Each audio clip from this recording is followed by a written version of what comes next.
What are doubts? Now, we have to understand that Islam understands that people can doubt. Even Surah Baqarah, what does Allah say? وَإِن كُنْتُمْ فِي رَيْبٍ مِّمَّا نَزَلْنَا عَلَىٰ عَبْدِنَا. If you're in doubt about this book we have sent down to our servant, if you're in doubt, then bring one chapter like it. Allah says in the beginning of Surah Al-Baqarah, there is no doubt in this book, right?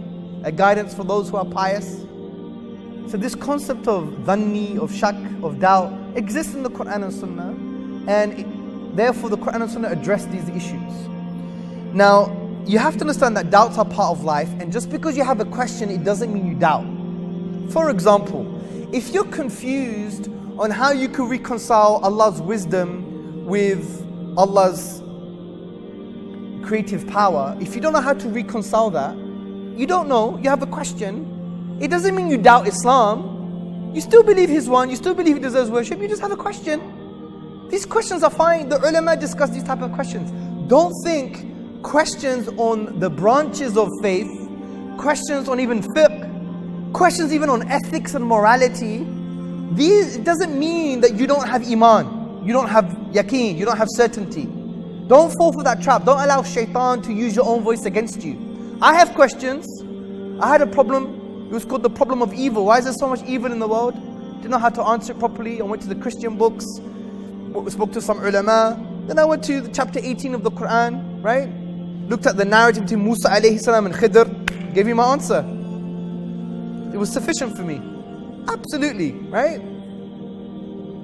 Another speaker, he had the same issue, but he went to Surah Al-Baqarah, verse 30. When Allah announces to the angels He's going to send a vicegerent on earth, and that whole narrative was sufficient for him. We get answers from different places.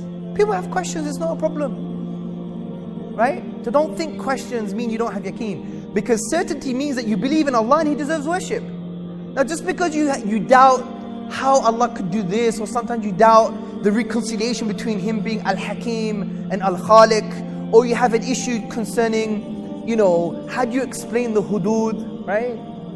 Or how do you explain certain ethical issues in Islam? I'm in doubt about this, right? What about gender issues in Islam? I don't really know how to explain, I have some doubts. That's not a problem. Don't think there's something wrong with you. These are healthy. These exist in our books, in the ulama.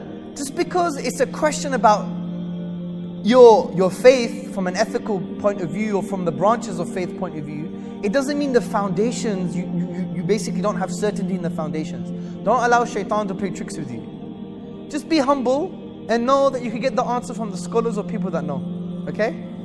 So doubts are part of the Islamic tradition. There's nothing to be worried about.